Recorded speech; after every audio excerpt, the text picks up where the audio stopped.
are, I wanted to spend just a moment. I know that you guys had, I think that Tracy and someone else maybe had some comments and ideas that we were going to talk about in relation to the last little section that we had in Genesis chapter 5.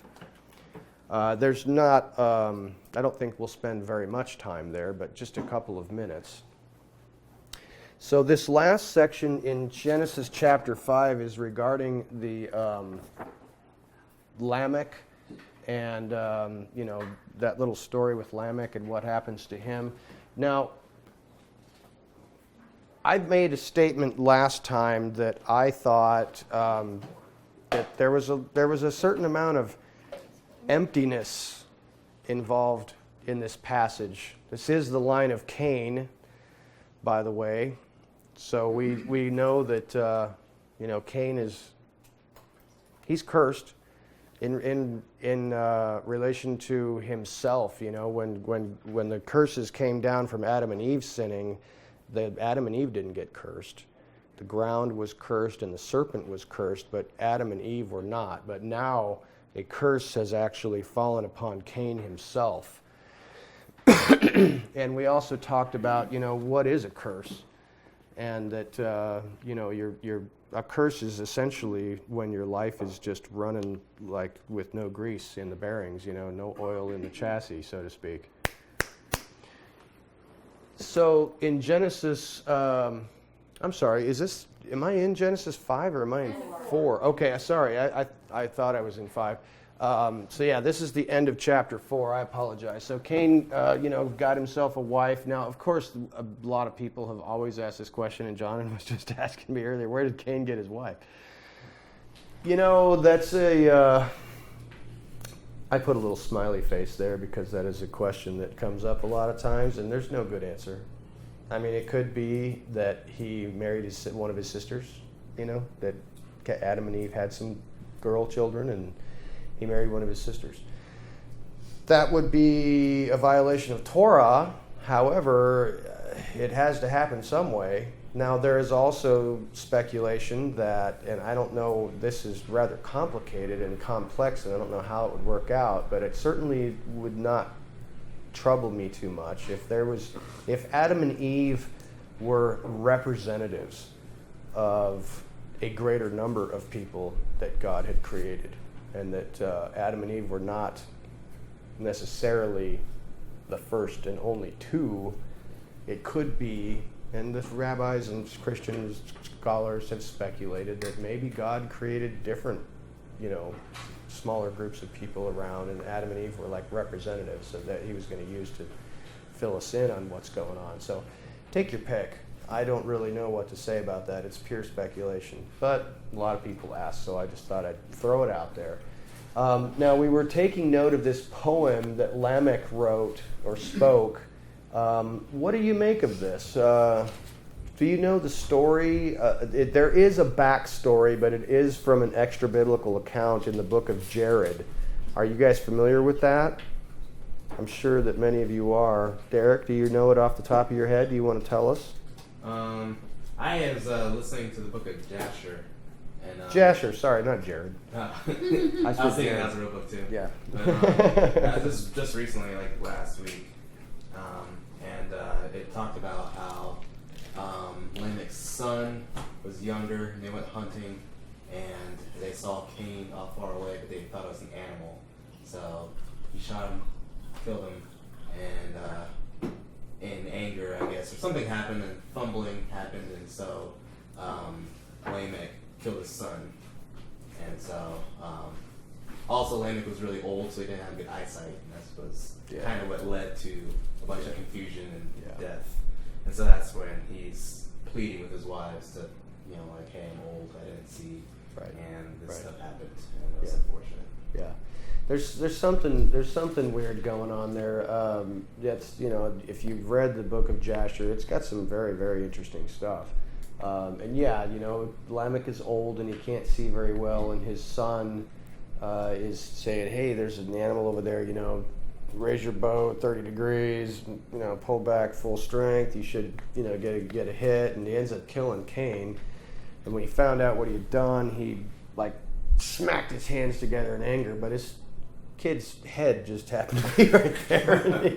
I don't know if he popped it like a pimple or if he busted his eardrums, or I don't know what happened, but he accidentally killed his son. And according to the book of Jasher and some rabbinic lore, his wives were really upset with him and would no longer consent to live with him, and were like leaving him. And he's like, "Listen, man," and they say that his little, they actually think it's like it's not just a statement that he makes, it's like a poem of some kind, that he's like, hear me, listen to my voice, wives of Lamek, give ear to my saying, for a man killed I for my injury, and a boy for my welt.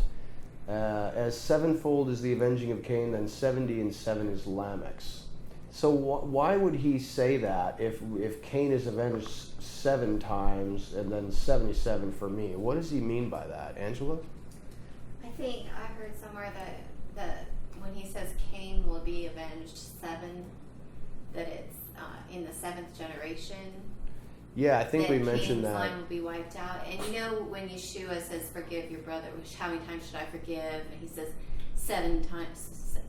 It's a way of saying Endless. a million. It's Right. like how we use a million. Right. It's a lot. And so when Lamek says 77, I think what he's saying is, I won't ever.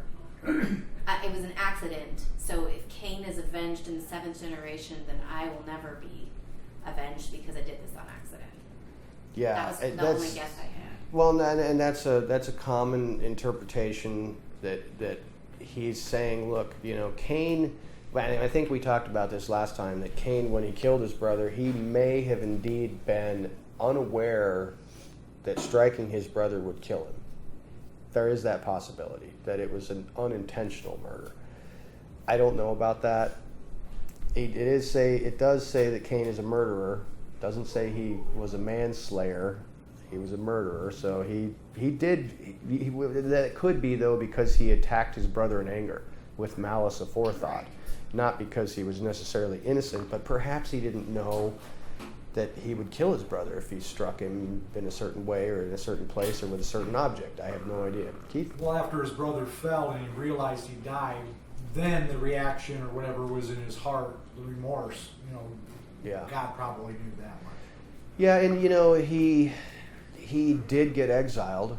He suffered exile. I mean, if he would have, it's perhaps that this obviously is justice catching up with him. A while later, Mike. I was just going to say, without this backstory that you guys talked about in Jasher, this seems more like a boast rather than a lament. It does. Because he says, because of my wound and my hurt, like I'm doing this because they did something. Yes. I understand. Yeah, I definitely do. And I had always interpreted that as I took vengeance on someone and killed them. And I am, and he was boasting, saying if Cain was avenged 7-fold, then me 77. It always seemed boasting to me. Is the thought that this wound is his eyesight, his failed eyesight? The wound, I think, that is referred to as the wound in his heart. That's what some of the rabbinic But interpretations. it says, I killed a man because of the wound in my heart, right? Isn't that what he said? Well, it says I killed a man for my injury. Because of, Maybe because of my injury. That's possible. Yeah, I had always taken it as a boastful kind of thing, but it may not be. Maybe his injury was his sight. Yeah. How What's do he you doing? lose his sight? Hunting. Hunting blind. Yeah, that's not very wise. I mean, that's well, it's interesting. Even with the backstory, extra biblical backstory, that he's a hunter. The backstory gives him as a hunter, which reminds me of Nimrod is a mighty hunter, and Esau is a hunter, and Cain is a tiller, a servant of the earth. It reminds me of Esau and Nimrod for some reason. I'm not suggesting he's a righteous person.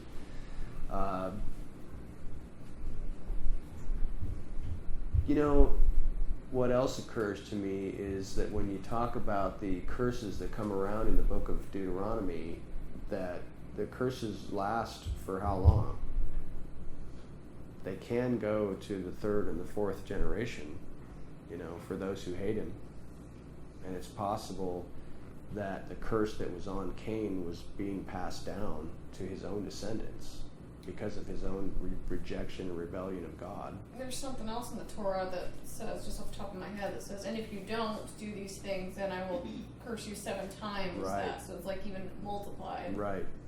I wonder if Lamek maybe had an inkling of that somehow. But yeah, it's an interesting little tidbit here. It's definitely a little weird. And then, of course, if you look at verse 26, you've got Seth, and to Seth also is a son born, and calling is he his name Enosh, and then man began to call on the name of Yehovah Elohim. Now, the way that is phrased in Hebrew is really ambiguous, and it could very just as easily be men began to profane the name of Yehovah. And so it is, and in fact, many of the rabbis interpret it this way, that this is not men beginning to suddenly become righteous, because we know that the very next story is everyone dies, so it's not like, it would make no sense. And that's probably why they reasoned it that way, to say, look, this is not saying that men began to call on the name of God. They began to profane the name of God. So it's more likely. I don't know, because I think it's interesting that it says that in conjunction with Seth, which is the righteous seed line. In Acts 9:14, there's a reference that I connect to this, and it's when Ananias is told to go put his hand on Paul. His eyes are blinded, and he's told him to go touch him. And Ananias says, Lord, I've heard by many of this man how much evil he has done to thy saints at Jerusalem, and here he has authority from the chief priest to bind all that call on your name. So to me, that was kind of a connection there. I mean, it might not be, but it seems to be a calling on the name of Yahovah as a positive thing to me. Yeah. I can understand. I can definitely understand that point of view, and I'm not going to come down one way or the other. I'm saying you could interpret it in the Hebrew either way. Mm-hmm. However, we know that this is the line of Seth, and this is the line of the people who will end up with Noah. But the fact that Noah and his family is the only family that is saved doesn't bode well for this line of Seth calling upon the name of God. I mean, is it to just end with Noah? That just seems really weird. Well, I think this is just saying it starts off good. Seth and Enos, and they're starting to get back to God. It doesn't say it lasted how long. Okay, yeah, that's a good point. Because there's still a lot of lineage in here that has to... Sure. I mean, this is the righteous seed line that we're talking about here, and I think there's something to that. And also this word call is like that call out. It can also be to cry out, preach. I mean, this word is used in that in such a way throughout the Old Testament. Yeah. But, the name Seth means substitute, and there's a Messianic picture in his name. Sure. Messiah being the substitute. And then Enos means mankind, so it's kind of like mankind coming out of this seed, this righteous seed. Yeah, it's certainly possible, and like I said, I can't make a determination, but it could be. Well, go ahead, Keith. Not to get too distracted, but so if this chapter gives some lineage, and then you've got in chapter 6 where we start talking about how the sons of God saw the daughters of men, they came down, the watchers. Then you get into Enoch and find out all that really happened, how they swayed man. That is a good point, and we are coming to that next. Do we have anything else that we want to say in regards to this? Tracy, did you have anything else you wanted to throw out here? Anybody else? Any comments on this? Okay. So then we're going to move forward into chapter 5. This is the book of the genealogy of Adam. And so I shall read this to you. This is just basically a list of names, and I am going to read it because there are some very interesting things here that I want to, I'm sure you're aware of it, but I do think we should point it out. But oftentimes, I know for many, many years when I read the Bible, I always skipped genealogies. I just pass right over them, you know. It's like, oh, it's just a list of names. Well, not quite. So in chapter 5, verse 1, I'm going to start. It says that this is the book of the genealogy of Adam. In the day that Elohim created man, he made him in the likeness of Elohim. Male and female he created them. And he blessed them and called their name Adam, or human, in the day they were created. And Adam lived 130 years and brought forth a son in his own likeness, after his own image, and called his name Shet, or Sheth. And after he brought forth Sheth, the days of Adam were 800 years, and he brought forth sons and daughters.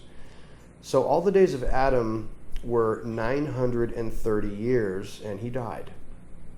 And Sheth lived 105 years and brought forth Enosh. And after he brought forth Enosh, Sheth lived 807 years and brought forth other sons and daughters.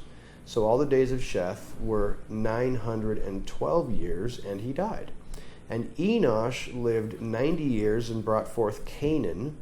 And after he brought forth Canaan, Enosh lived 815 years and brought forth other sons and daughters. So all the days of Enosh were 905 years, and he died. And Canaan lived 70 years and brought forth Mahalalel. And after he brought forth Mahalalel, Canaan lived 840 years and brought forth sons and daughters. So all the days of Canaan were 910 years, and he died. And Mahalalel lived 65 years and brought forth Yered. And after he brought forth Yered, Mahalalel lived 830 years and brought forth other sons and daughters. So all the days of Mahalalel were 895 years, and he died.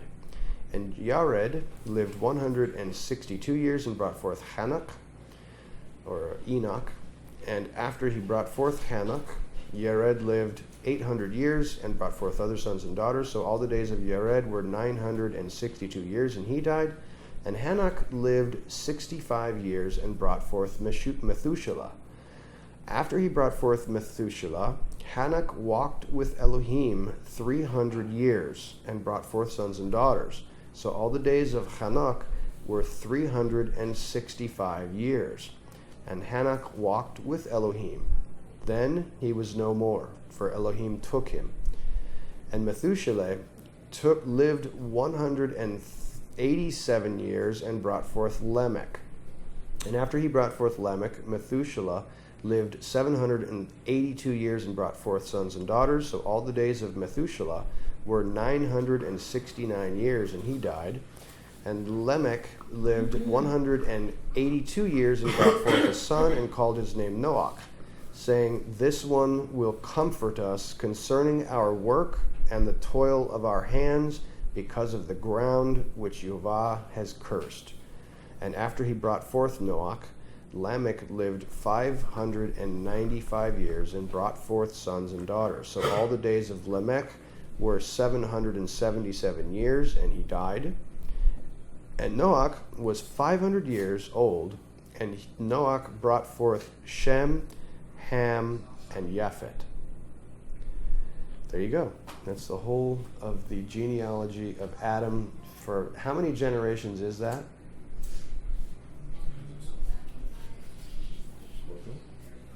That was a good guess. It's 10. That is 10 generations. Do you know what happens in 10 more generations? Abraham is 10 more generations. Mm-hmm. It's very interesting, isn't it? That might be something that we'll have to look at, or that maybe you can make a note to yourself and kind of take a look at that, because there's some very interesting parallels between Adam and Eve and their children, Noach and his 3 sons, because you got 3 sons that Noah had, right? Cain and Abel and Seth. And then Noah, has 3 sons, Shem, Ham, and Japhet.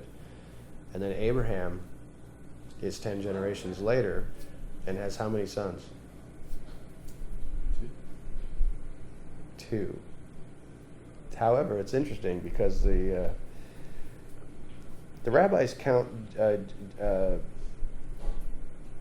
Abraham as having 3 sons because Isaac theoretically died at the binding and he received him back. Just like the New Testament talks about, he received him back as a type. So they consider that Isaac died and came back to life, and so they count Isaac almost twice, like he had 2 sons. He received him I back. think he died. Some of the commentaries actually think that Isaac did die, not because Abraham killed him, but that he well, no, not necessarily. It's more in a spiritual sense. I don't know how that works, but yeah, it's more. Well, when you consider that it could be like this, it just popped in my head, is that we are to die spiritually, and it's to die to flesh. He doesn't really want us to die, and that's what these sacrifices symbolizes, our flesh on the altar. If I could, this would be me. Yeah. I'm Yeah. laying my life before you, so Right. that could be this that picture of why they're Yeah, saying I think that's just more of a spiritual picture, but they take it a little too far sometimes to say he actually died, but whatever. But it's an interesting picture there between Adam and his sons and Noah and his sons and Abraham and his sons and the differences and the similarities. It's kind of interesting stuff.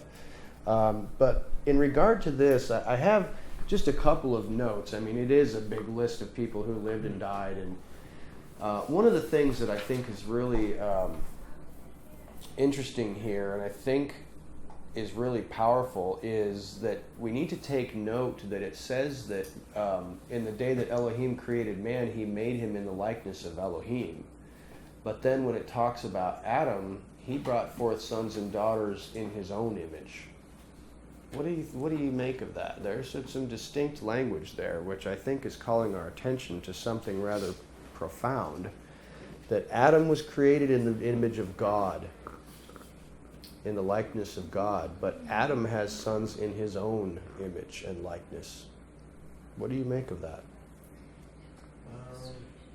I think of the authority aspect of what man was supposed to have, and that was initially given, but then it was lost. And so the authority aspect from Adam on is not the same anymore. Yeah. I've heard some really interesting teachings on this section. One rabbi, I don't remember who it was that I was reading, I'll see if I can get a reference for you, actually said that, and this was profound to me, and it reminded me so much of the conversation that Yeshua had with Nicodemus and John, where this rabbi was talking about how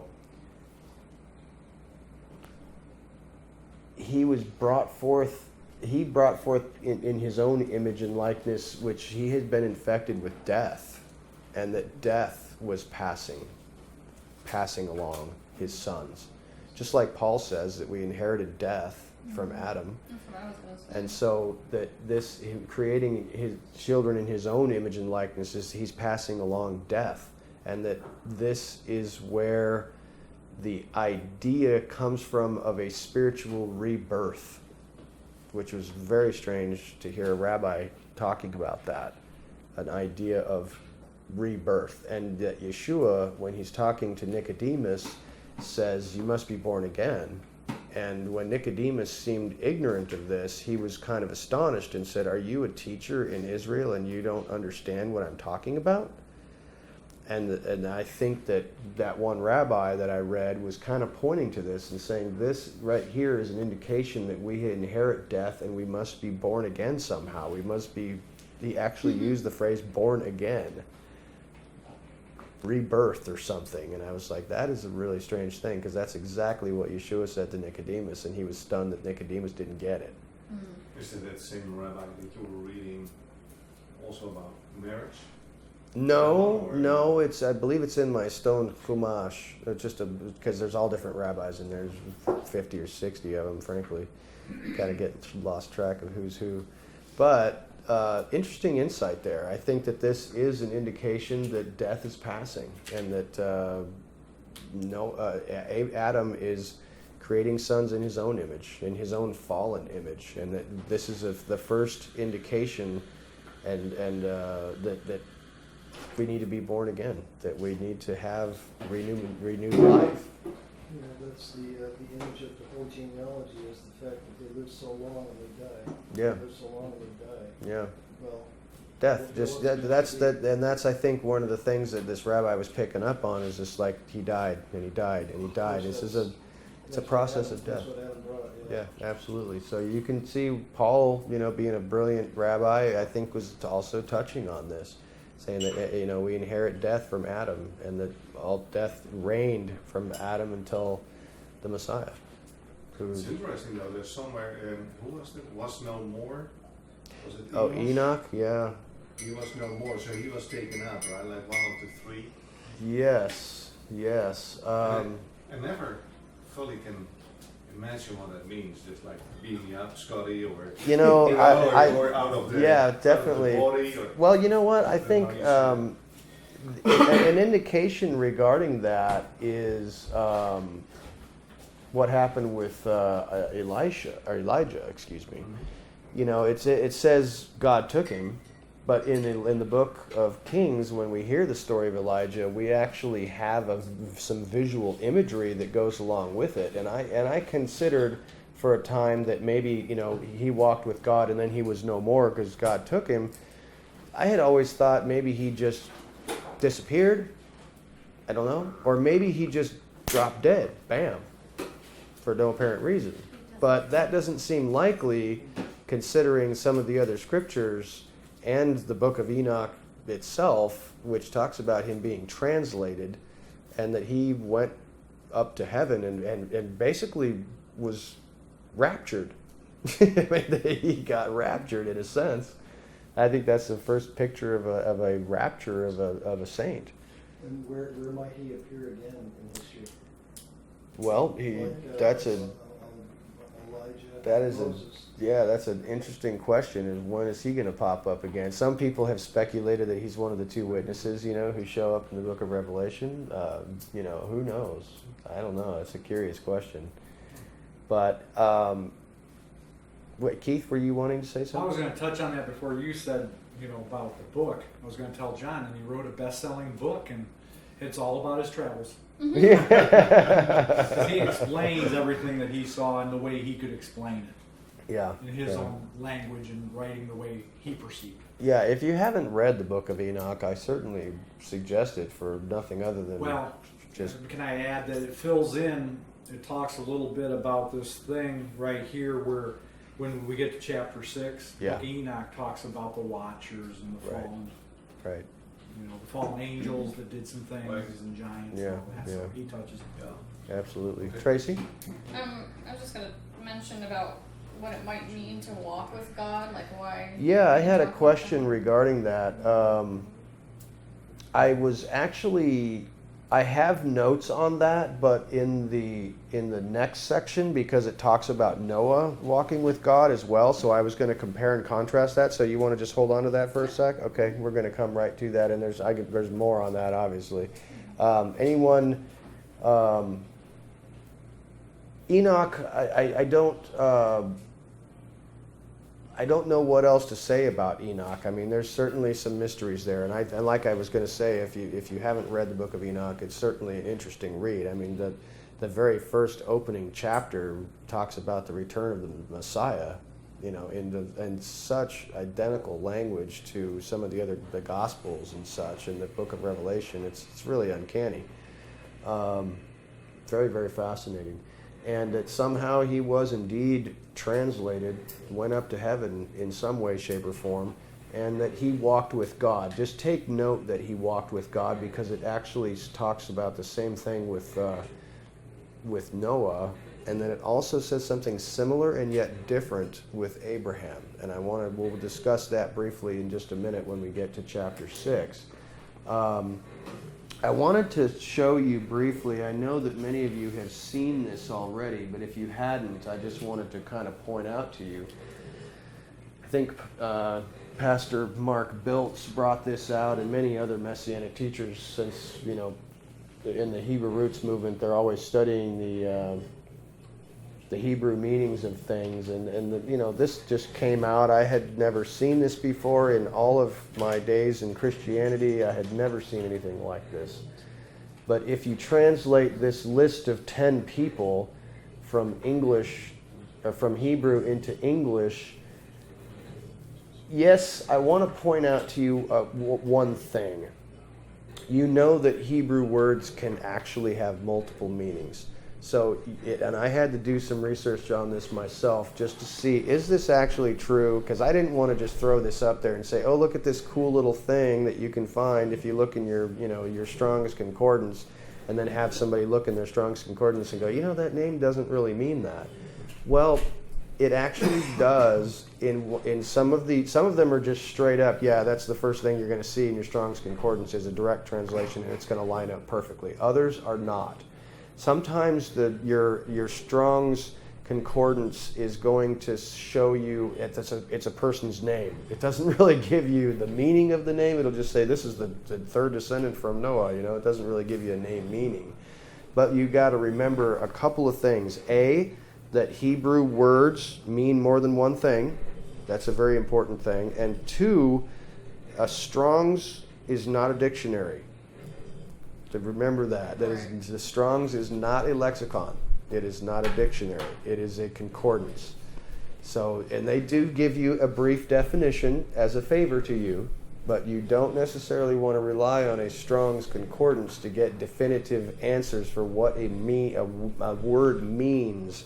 And you really need to look at it in context, look at where else it's used in the Bible, look at the Hebrew letters to see how it's arranged, and we know we've done that many times to look at Hebrew letters, and so we know that each letter means something, and you string those meanings of the letters together, you get the word, and it's really powerful stuff. But I wanted to preface this with that saying that I just told you, that yes, you can find some variant translations, but this is actually pretty accurate, and it does work out. Tracy? I just kind of wanted to clarify in case anybody wasn't clear on it, but just that what Strong's does is it just tells you every place this word is used and how it's translated. So it's not necessarily that's what that word means. It's just saying, like, King James will translate it this. And some people look at that and be like, well, see, it means this too. And that's not quite accurate. That was my stepping stone when I first started studying, and I'm so grateful for it. But once you start learning more, you realize, wait, it's got some limitations. I got to get closer because there's still some room for error here. Yeah. So it's really just learning that Hebrew language is so invaluable. Just learning the Hebrew letters and what they mean is so invaluable. And I know that some of you had asked just in the last few weeks, we ought to start going back to studying a little bit of Hebrew. And I think that that's not a bad idea. I'm certainly not qualified to teach it to you. Maybe Tracy or Angie might be a little bit more qualified. We teach our kids. That's what I said to someone who asked. It might have been John. As long as we stay just one step ahead. Yeah, exactly. So we're not going to teach you how to read Hebrew and all that, but we could teach you the letters, the meanings, that's right. And how to sound them out. So they're doing Hebrew lessons, every day with the kids, and they definitely know more than I do, and they might be able to do that. And so maybe that's something that we can do is spend 15 or 20 minutes just a week, learning a letter and its different pronunciations and maybe some vowel pointing, just real basic stuff. Because I know we kind of did that a year or so ago, and it was fruitful, even though it was weird and uncomfortable sometimes. But that's not because of the Hebrew language. Sorry, I'm speaking Lashon Hara. But in any event, that's something that we can look at, and I know that it would be beneficial. I know that for sure. But there you have this. Really cool. So Adam, Seth, Enosh, Kenan, Mahalalel, Jared, Enoch, Methuselah, Lamek, and Noah, when translated into English, says, man appointed mortal sorrow.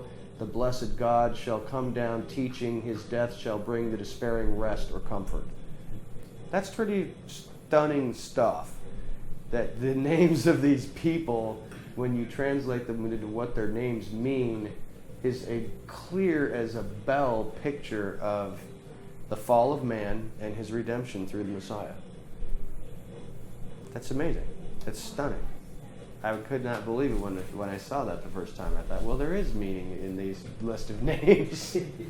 It's really cool. Anyway, so there you go. Now, I did have one other question here regarding Lamek saying, Noah comes around and Lamek says, this one will comfort us concerning our work and the toil of our hands because of the ground which Yehovah has cursed. Why did Lamek believe that Noah would bring them comfort or rest? Did Noah bring them comfort or rest from their toils? No, he did not. In fact, when Noah came around, everybody died. That is not comfort or rest. It's rest. Well, yeah, rest in peace. We're not going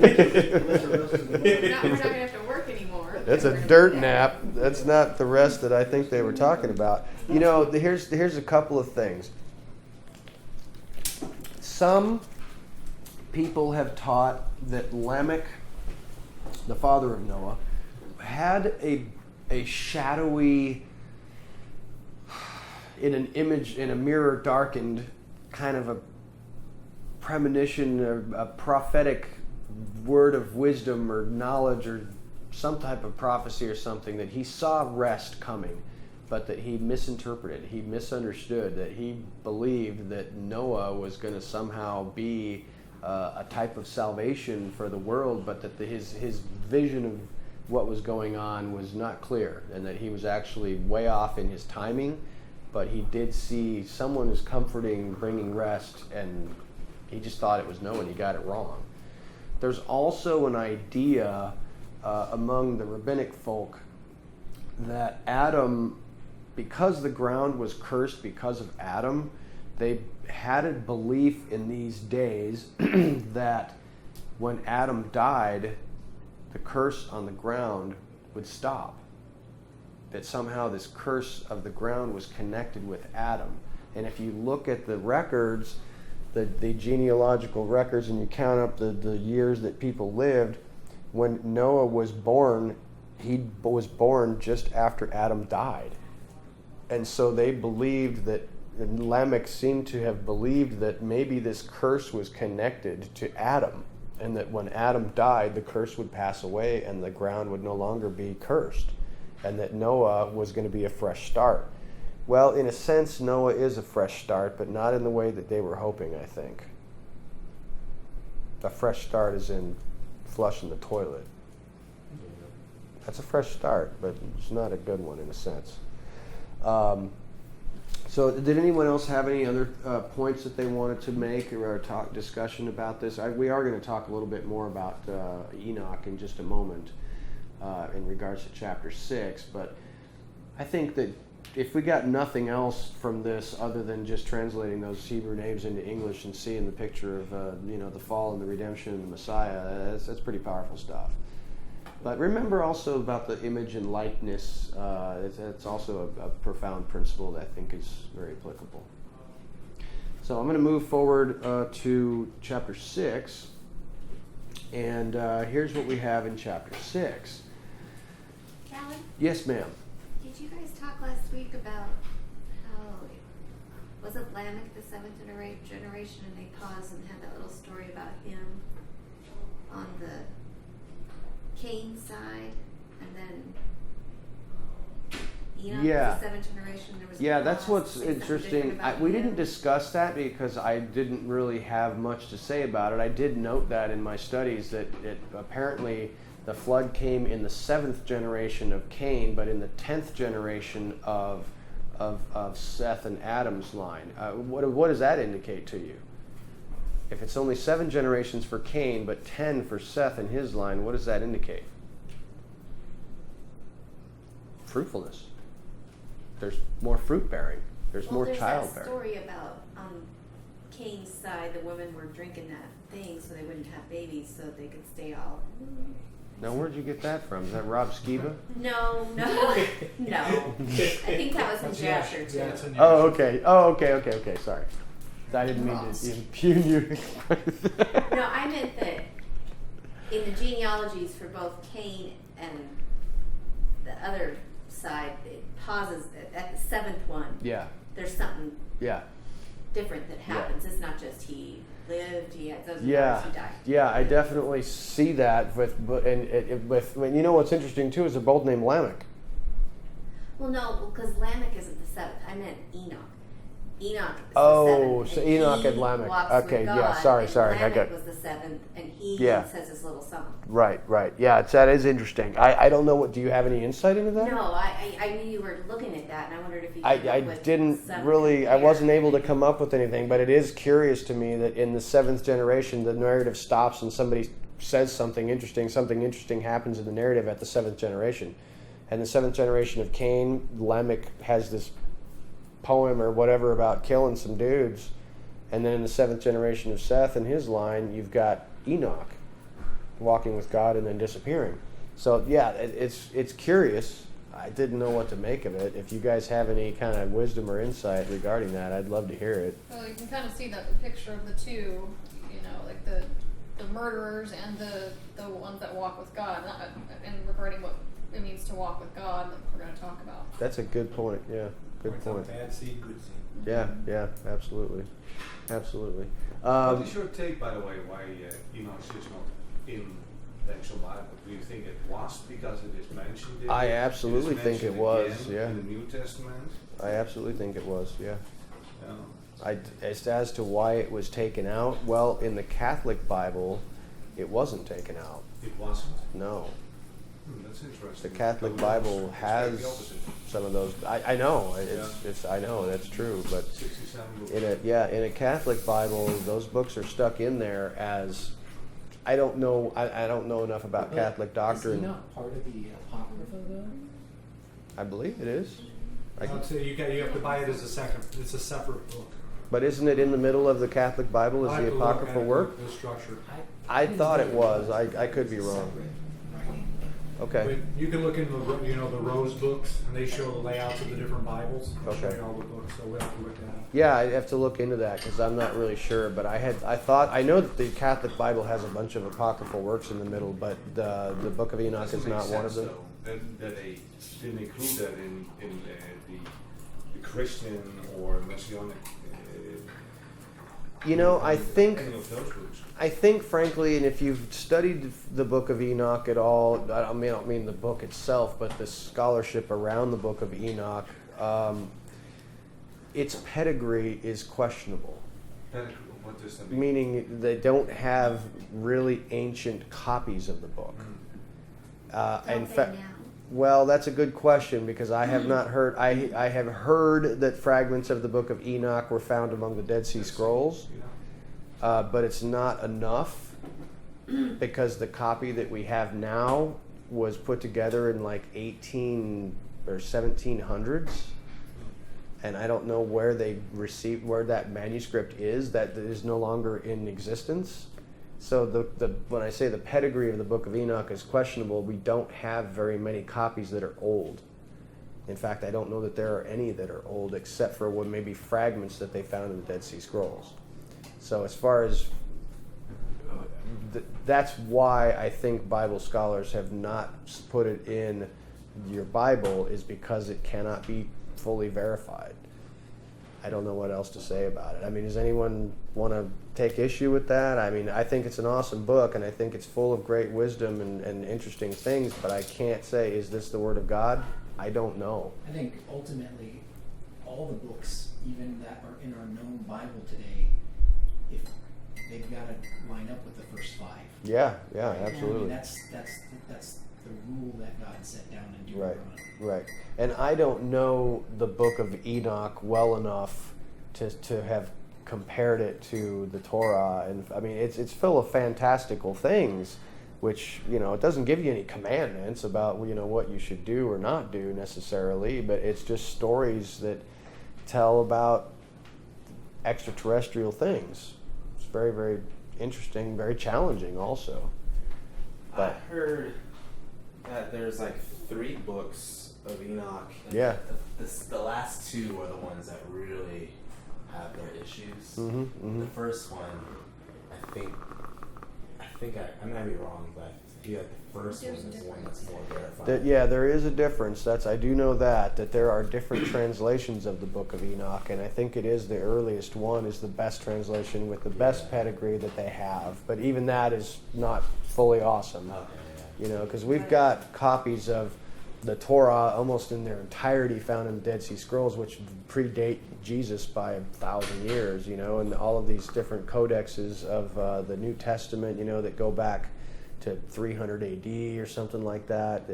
There's a lot of old manuscripts that they can rely on, but with the Book of Enoch, they don't have that. There's gaps. Well, I was going to say, also God's word is inspired by it's His word. Mm-hmm. But so what's in there really is God's word in Sure, our book. sure. And maybe the Book of Enoch isn't in there because it might not be the inspired word of God. This could be like if John wrote. I wrote John. Yeah. No. But you know what I mean? It would be like really if he did, or if you wrote down your whatever. Yeah. It's just not the inspired word. Well, it's not God's. and I don't know whether it's inspired or not, but I would say this: there's not a lot of instruction there. Yeah, There's not a lot of instruction, as far as I know, that you're going to get, as Chuck Swindoll would say, insight for living, regarding reading the Book of Enoch. Yes. Right at the beginning of Enoch, it says it's for the saints at the end of time, end of days. And so that gap could be that this was something that was kept to come out later, like in the 1800s. Oh, that might be. Just because of the way that it opens up. Sure. I think it's fascinating, and I think that everyone should read it because it's got some amazing things in there. And like I said, the first chapter by itself is worth buying the book for. It's odd to me that the author would start off the book saying, I'm writing this for, people that are going to be alive way, way down the line. Sounds like Daniel in the later chapters. Yeah. And Messiah says, as in the days of Noah, so will it be at the end of time. So it's kind of interesting that that's what Enoch's essentially It about. explains the days of Noah. Yeah. Well, it's fascinating stuff. Like I said, I don't know what to make of it, but it's good stuff. You can check it out. You can get free copies online. Anyway, Genesis chapter 6, here's what we have. This is the account of Noah and his ark. And it came to be, when men began to increase on the face of the earth and daughters were born to them, that the sons of Elohim saw the daughters of men, that they were good. And they took wives for themselves of all whom they chose. And Yahweh said, My spirit shall not strive with man forever in his going astray. He is flesh, and his days shall be 120 years. The Nephilim were on the earth in those days, and also afterward, when the sons of men came in to the daughters of men, and they bore children to them. Those were the mighty men who were of old, the men of name, men of renown. And Jehovah saw that the wickedness of man was great in the earth, and that every inclination of the thoughts of his heart was only evil continuously. And Jehovah was sorry that he had made man on the earth, and he was grieved in his heart. And Jehovah said, I am going to wipe off man, whom I have created, from the face of the ground, both man and beast, creeping creature and birds of the heavens, for I am sorry that I have made them. But Noah found grace in the eyes of Jehovah. This is the genealogy of Noah. Noah was a righteous man, perfect in his generations. Noah walked with Elohim, and Noah brought forth 3 sons, Shem, Ham, and Japheth. And the earth was corrupt before Elohim, and the earth was filled with violence, or Hamas. And Elohim looked upon the earth and saw that it was corrupt, for all flesh had corrupted their way on the earth. And Elohim said to Noah, The end of all flesh has come before me, for the earth is filled with violence through them. And behold, I am going to destroy them from the earth. Make yourself an ark of gopher wood. Make rooms in the ark, and cover it, inside and out, with a covering. This is how you are to make it. The length of the ark is 300 cubits, its width 50 cubits, and its height 30 cubits. Make a window for the ark, and complete it to a cubit from above, and set the door of the ark in its side. Make it with lower, second, and third decks. And behold, I myself am bringing flood waters on the earth to destroy all flesh, in which is the breath of life from under the heavens. All that is on the earth is to die. And I shall establish my covenant with you, and you shall come into the ark, you and your sons, and your wife, and your sons' wives with you. And all of the living of all flesh, 2 of each, you are to bring into the ark, to keep them alive with you, a male and a female. Of the birds after their kind, and of the cattle after their kind, and of all the creeping creatures of the ground after their kind, 2 of each are to come to you, to keep them alive. As for you, take of all food that is eaten, and gather it to yourself, and it shall be for food for you and for them. And Noah did according to all that Elohim commanded him, so he did. All right, so the obvious and pounding question comes out right here at the very beginning. Who are these sons of Elohim? And what is going on here?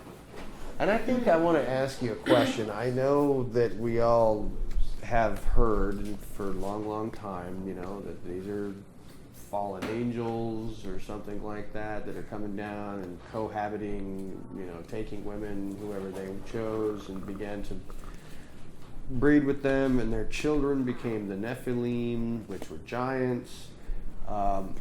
If that is the case, and that's what this is talking about, what is the spiritual implication of this passage? What does that matter to us? How does that affect us?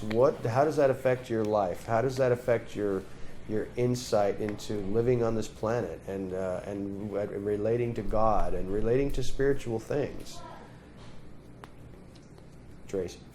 I was just thinking about the bad report that in Joshua's day, when they went into the land and spied out the giants, and they brought out this bad report, and it was evil to Yahweh. It's just this picture of man being so big, I think, and we feeling like it's us that's fighting the battle and not relying on God to fight it for us. When I think it's I want to say in Corinthians, when Paul says he takes the weakest things of God and makes them stronger than the strongest things of the earth. Yeah. So and that's my only thought on that, I guess. No, I think that's a good insight. Some people have a lot of Bible scholars, if you want to call them that. That there's in universities where they study the scriptures, they're not believers. They're just studying the Bible as a work of art and as a historical document. And and even some rabbis do not see these sons of Elohim as fallen angels and these people as giants, interbreeding with angels and men. So the scholarly world, and even some rabbis, and even some Christian scholars, whatever you want to, however that is, would say that that is not what is happening here. That these sons of God are the line of Seth, the godly line of Seth, who are intermarrying with the ungodly line of Cain. Mm-hmm. That is a common understanding of some rabbis, just some, and many in the academic world who, frankly, don't like seeing things in the Bible that require something supernatural. Anything supernatural in the Bible is just going to be explained in some other way. I am not saying that's the case. I'm just saying if you go and do some research online, you're going to find a lot of fighting about this passage. Mm-hmm. Mike? I was just going to say, with the theory of fallen angels giving birth, creating giants, I struggle with verse 4 and how it's worded. Mm-hmm. Because it says the Nephilim were on earth in those days. And also afterwards. So after what? After they came to the sons of Elohim? It's a good question. So they were there before and after? Most people take it as they were there after the flood as well, which the Bible does seem to lend some credence to that, because you have, when the children of Israel go into the land, it talks about giants again. Now, this doesn't say giants. Did you see the word giants in here anywhere? Yes? Oh, sorry, Tracy was up next. Oh, no, go sorry. ahead. It says Nephilim, right? Mhm. Yeah. I don't know if this is a coincidence, but the verb Nephil nephal means means fallen. fall. Yeah. Oh, and that's Nephilim would be the interesting. plural.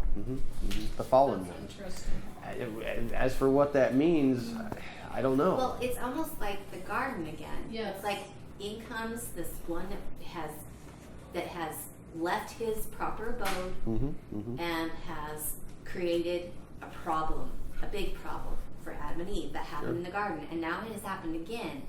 And just like in the garden where he said the little prophecy about the head and the heel and the serpent, here he says, I will not I will set his days at 120 years, which I know some people say that means man's only going to live for 120 years now, but if you look at the genealogy after this, he's still living for more than 120 years. I really think the 120 is 120 jubilees, which is 6,000 years. And so I think this is another instance of the spiritual not staying where the spiritual, they have left their proper abode, they have messed things up, and he's giving that long look into the future. I think that's just an like excellent, in Genesis. In I the think that's beginning. an excellent insight. Tracy? This totally what you just said just clicked, because, and I know I'm not saying, I don't know, I have to research it some more, but I was watching a study this weekend from Corner Fringe Ministries, Sure. and he's talking about the two trees in the garden. Yeah, right. And one of the things he said that just really made sense to me was that Satan's target in the garden was not Eve, it was Adam. He was going through the woman to get to the man because he couldn't touch the man. He could only teach him how to curse himself, which is why Balaam couldn't curse Israel. And we see, then I'm like, whoa, this is everywhere. This pattern is everywhere. Well, look at the verbiage here in 6. The sons of God. These are the ones that are not supposed to marry with the daughters of men because they were going to cause them to stray away and worship their gods. And I think that's, again, what we're seeing here. Really, So are you suggesting then that you do not see these as fallen angels, but as a mixing I of don't the know. seed? I mean, that's always kind of always puzzled me a little bit. I think there's reasonable place for I both, think but I think there, and scripturally- I actually have that in my notes, and I do indicate that, it is entirely likely that these people were intermarrying, and that God was perhaps not pleased with that, because He doesn't want His people intermarrying and relating to the ungodly, because they will take you astray. There's no question about that. Hold on, Derek. Keith?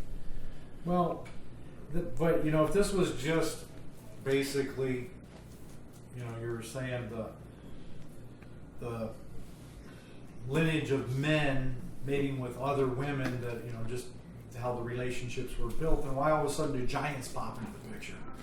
Well, like we said, the word Nephilim. giants does Nephilim not, is that doesn't, Fallen, right? the word giant is not in this section. It's a translation. Well, they're okay. So they're the children of the fallen ones. Then that's where we get the fallen angel connection, probably. People so. make that connection. I'm not saying it's not a good connection. I'm just saying the text doesn't say Right. giants, and it is rather ambiguous. And I'm telling you, in my own opinion, which is worthless, I believe both to be true. I believe that the sons of Seth, as a godly representative who perhaps were calling on the name of God. Were from the other line. What's that? Lamech's 2 wives that he was singing his song to, weren't they from the other line? We don't know. Yes, they were Methuselah. I think they were. Asher says they came from the good line, Yeah. and they came over to Lamek. Okay, so you're talking about from the book of Jasher. It's not in this text. No. Okay, gotcha. Derek, sorry. You kind of summed it up well in a second. Okay, John. So, of course, my translation. What translation says is that? giants, NKJV. The New King James. I like that one. Okay. Yeah, but indeed, it For the means most part. both. It says here giants or the Nephilim. But I thought Nephilim were good angels. So why is it now fallen? No. I think it's giant angel. Cherubim or seraphim, maybe. Not Nephilim. Nephilim is bad? Well- Nephilim is not really a name. Oh, What? okay. Well, a Nephilim, like she just said, Nephal means fallen. Nephilim is just plural, which means fallen ones. Yeah. And so people have always interpreted that as fallen angels. Now, do we have other instances in the Bible where angels are involved with mankind? Eden. Yes, we do. In the Garden of Eden, when, frankly, the sons of God appear before Elohim in the days of Job and say, Satan has this little contest with God. In fact, it uses the exact same Hebrew words, sons of God, sons of Elohim. Benai Elohim is and that phrase, Benai Elohim, does not occur that frequently in the Bible. But in the places that it does, it is talking about angels. It's the book of Job specifically. And where was it that the angels, a third of them were cast to the earth? Well, it says the stars of heaven, 1/3 of the stars of heaven. It doesn't say angels, so you could interpret that. That's in the Revelation, yeah. Who's got their hand up first? Keith, you go, boy. Okay, so we know in this lineage we talk about Enoch. Mm-hmm. And Enoch, if we go back to the book of Enoch, he was living during this time.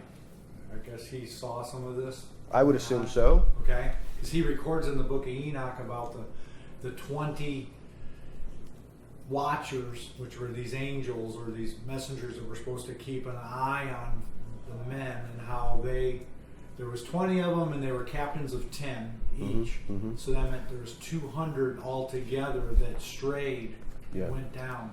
And also says that it gives, he mentions all their names and certain ones. What was the name? Azazel? Azazel, yeah. Azazel that went ahead and gave them weapons, taught them about weapons and fighting and all the stuff that made men even more wicked, that all they thought about was death. Yeah. Because they were sharpening their swords and getting shields and wanting to go to battle. Sure. Well, I mean, I have read some in the book of Enoch where it talks about these angels coming down and teaching man all kinds of forbidden knowledge and wisdom from above, which, just like the tree of the knowledge of good and evil, man was not equipped to handle and use appropriately. And that, these fallen angels or whatever are actually teaching mankind all kinds of wickedness that enabled them to achieve great wickedness and great evil. Wizardry, witchcraft, thaumaturgy, all kinds of weird stuff. So do you remember last week when we talked about the picture of Cain and Abel, and then the Day of Atonement with the goats? And Sure. Mike was bringing that up. Yeah. So then I thought about it a little more. That word Azazel is in there where one of the goats appear before Yahuwah. That's one right. goat goes to Yahuwah. The other one goes to Azazel. Yeah. That is true. Interesting insight. What does that mean exactly? I don't know, but it's curious. So, Tammy? Well, I mean, even, angels have boundaries as well. And so I believe that God gave the angels certain boundaries even on earth. You can only do, go so far or do so much. And these, I call them fallen angels, if they mated with someone, they crossed that boundary. And so when he destroyed the earth, it was basically saying, no, I'm not going to put up with this. And you crossed the boundary. And those angels were then thrown into the pit and locked up. Well, that's what the book of 2 Peter says. Yeah, and that's just, And that's Jude. the way I see that, and just locked up and bound and chains. And those are ones that they don't listen at all to anything regarding boundaries. So, Well, that's definitely crossing a boundary. and they said that they'd be loosed in the end times as well, because they are like one of the most wicked of all. So I don't know. That's certainly possible. Yeah. There's all kinds of interesting speculation in regards to this, but I want us to I don't want us to get carried away with rampant speculation, because I sometimes question the spiritual value that we can glean from this. Frankly, I think it's fantastical and it's interesting, and Rob Skiba can go crazy with this kind of stuff. I'm sorry, I'm always picking on Rob. I apologize.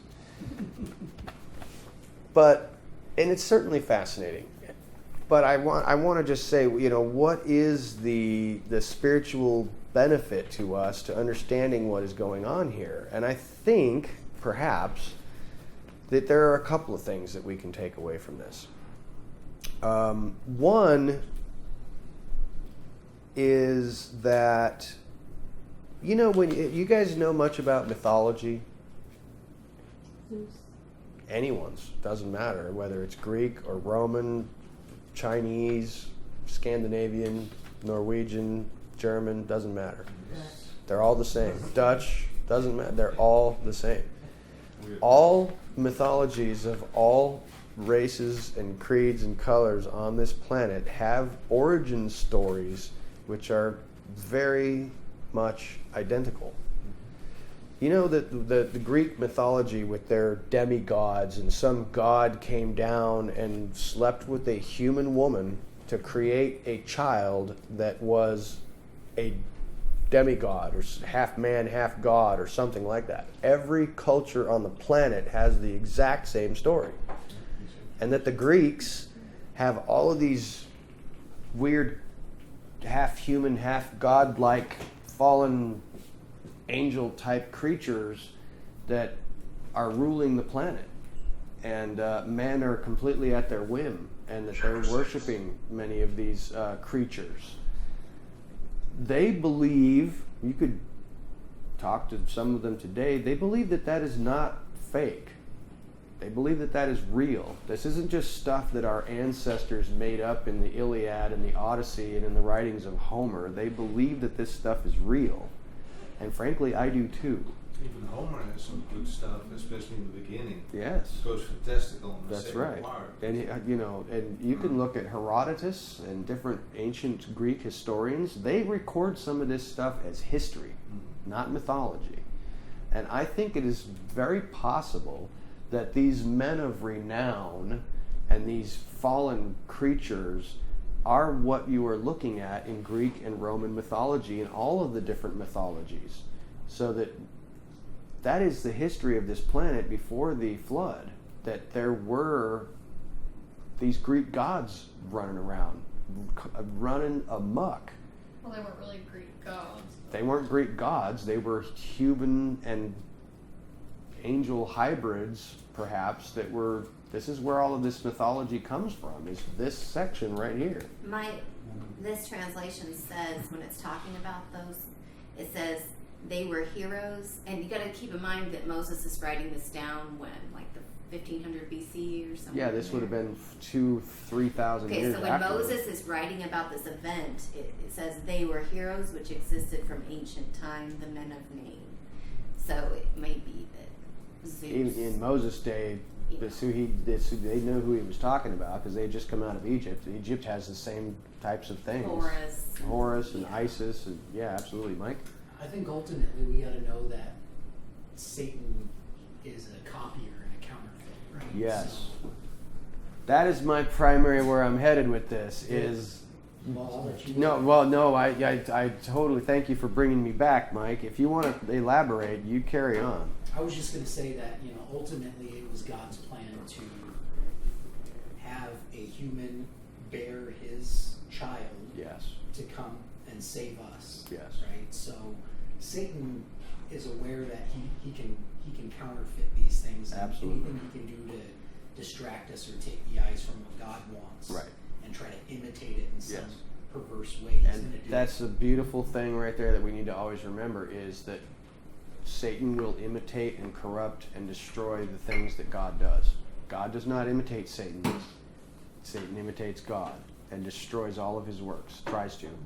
And just because Satan basically came and attempted this at this time to put that plan, God's plan into effect early in his own way, doesn't mean that God now had to change his plan that he had for later. God's not going to say, Satan screwed up my plan. I can't do that now.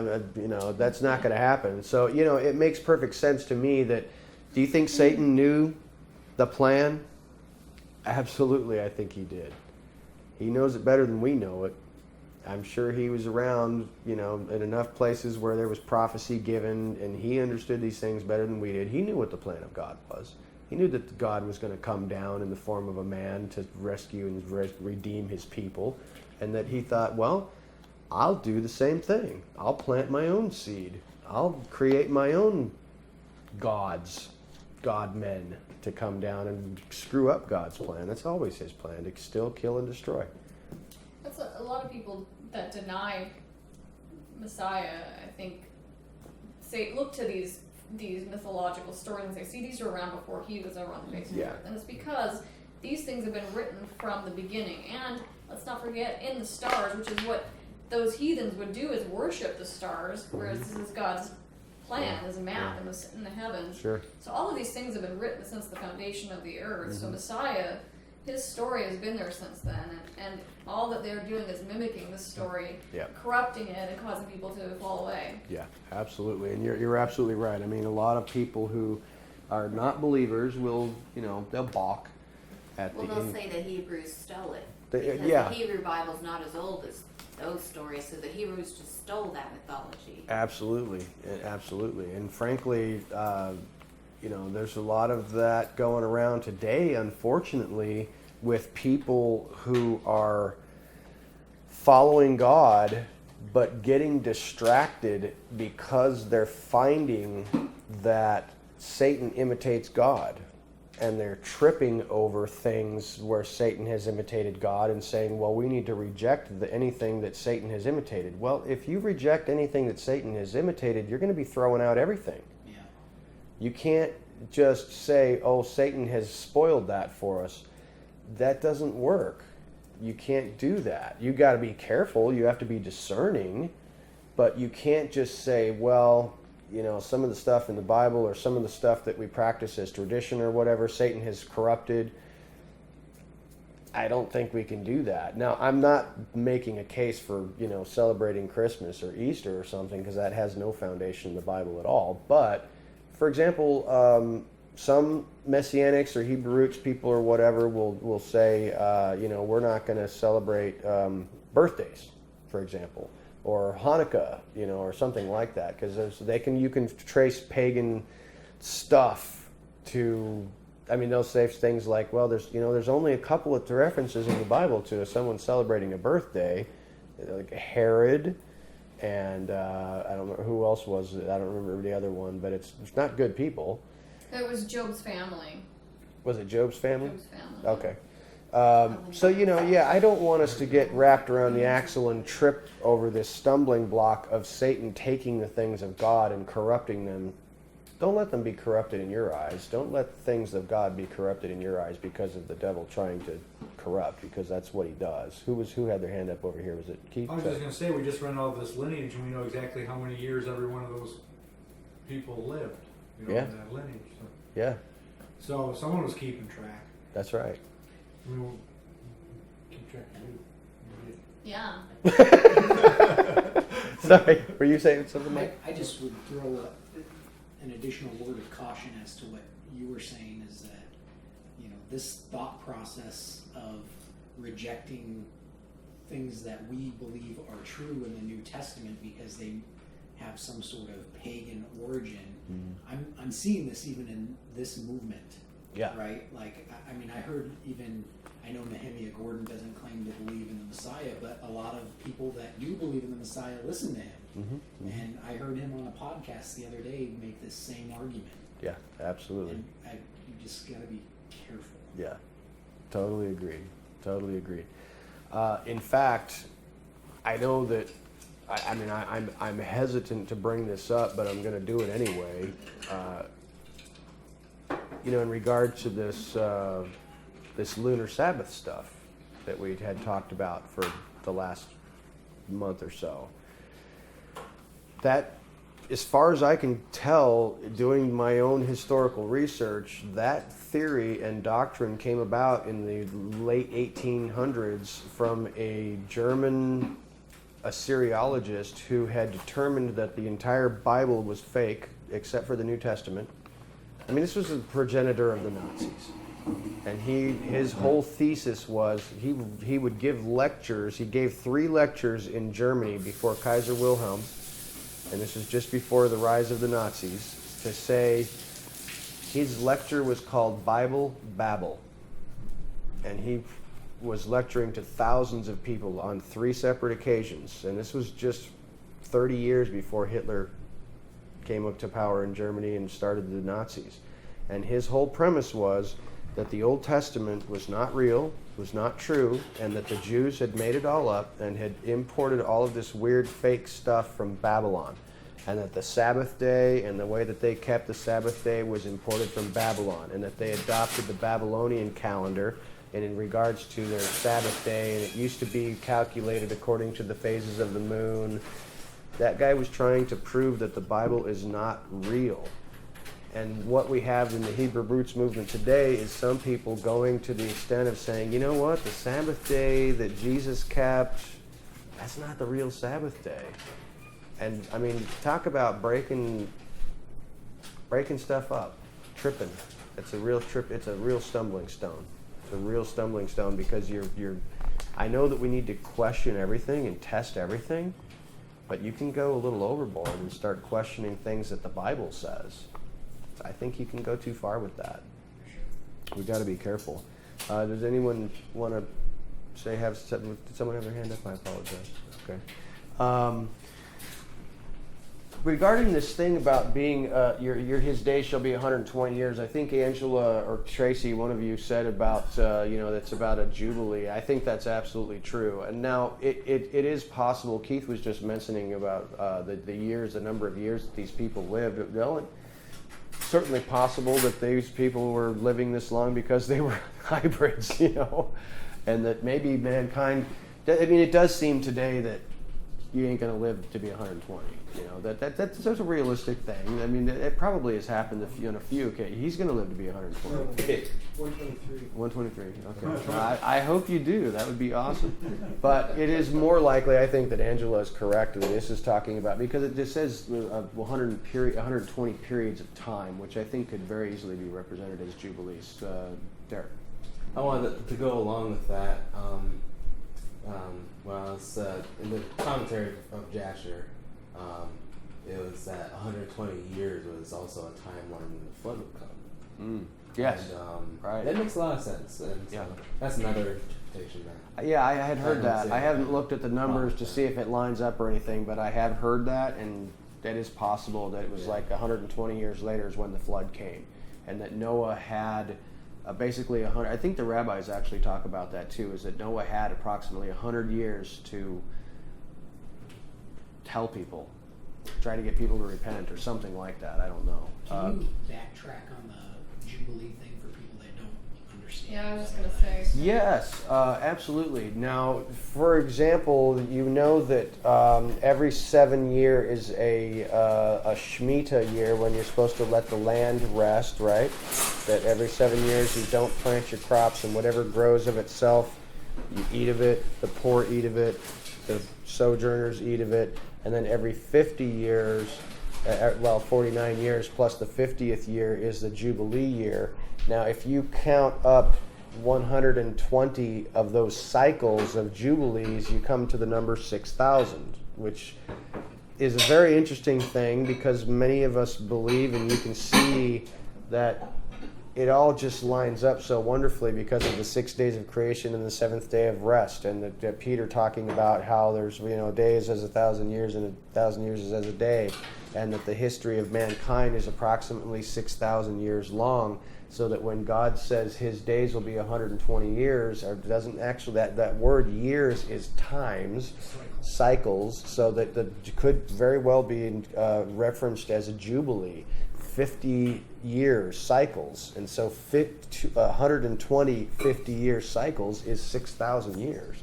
So that's how long God will be contending with man in his flesh and in his sin before the redemption, the final redemption comes. And I think that's a beautiful picture, and I think personally that's absolutely what it's talking about. Tracy? Yeah, that word strive, my spirit shall not always strive with men, I was just looking at it as judge. It's like the same as Dan, which means judge. Right. My spirit shall not always judge man. And I just think it's somehow related to Moses as well, because he lived his life. He's called, the Torahs were called Moses. Sure. And he lived 120 years Yeah. as well, so I think Yeah. that's interesting. That is interesting. Tamelia? All that. Oh, so what year would we be in now? Well, according to the Jewish reckoning of time, right now is the year 5,777. But they do know that they miscalculated some of the years of the Persians or something like that, and so they think that they might be approximately 200 years off. So, yeah, they missed some time there in their calculations, and so according to what we know, we are on the cusp right now of about the 6,000th year of human history. Really, really close. Angela? When Tracy said Moses lived 120 years, do you guys remember when we very first looked at the first word in Genesis in the first sentence, and we saw that there was an outline that how the time was divided into thirds. There was the 2,000 years of chaos, and then there was the 2,000 years of the Word, and then there was 2,000 years of the light, or the Messiah. If you look at Moses' life, his life is also 120 years, but it's divided into three sections: 40 years in Egypt, 40 years as a shepherd, and then 40 years with them after he takes them out in the wilderness. And so there's this repetition in these patterns. I'm not sure exactly what that says about the whole outline. Well, I think also too we talked about our 40 years being like jubilees as well. It's like a 40 jubilee period as to from when Messiah was here to when he returns. Yeah. And it's like 40 times 50, I think it was. Sure. And so there's something to that. Because I was thinking, I was like, well, we see all these patterns of 40s. What's our 40? What trial, what tribulation are we in? Yeah. And that fit. We talked about that a year or so ago, where it's like 40 times 50 is also 2,000. Right. And that was related to, I don't remember what that was related to. About exactly. 2,000 years ago, Messiah walked the earth. Yeah. So. It's literally in 12 years. So are those our 40 Jubilee years in the wilderness? That's Yes, right. So 40 Jubilees from the time that Messiah Yeshua was on the earth, that is coming up in 10 to 12 years. 10 to 12 years from now will be 2,000 years since Yeshua was on the earth and died. So it's coming up. It's coming up. The anniversary of the 2,000-year anniversary of the Messiah walking the planet is coming right up. Keith. Well, it's safe to say we're probably in the last Jubilee. We just don't know what Shemitah we're in. I think that's a fair assumption. When you get to the last Shemitah of the Jubilee, then that's tribulation, those 7 years. Yeah. And then at the end of tribulation is the 50th year of that Jubilee. That's when we get to, that's when everything goes back to the original owner. That's right. That's right. That's the picture we're painting here. That's right. It all lines up very beautifully. Jubilee. It's a beautiful, beautiful pattern and prophecy. Sorry, did you have something, Derek, that you wanted to out? Okay. Tracy? Did you want to talk about that walk with God thing? I next did, time? yes, absolutely. Or wait, we just want to talk about it next time? Or? No, I think that's, we have time, don't we? No, we don't. No. Goodness gracious, I apologize. There's still a lot to talk about. There's still a lot there really is. There still is a lot to talk about here. Yeah, I think we should go ahead and save that because that's a lengthy discussion and a good one. I don't want to rush that one. I'll go ahead and stop there just since I didn't realize we were that late, but I apologize. Good discussion though, fascinating stuff, and I hope some spiritual insights for us. If we didn't get them this week, we got a lot of fascinating information. I hope that there was some spiritual nuggets in there that will help you with your walk. Let us pray.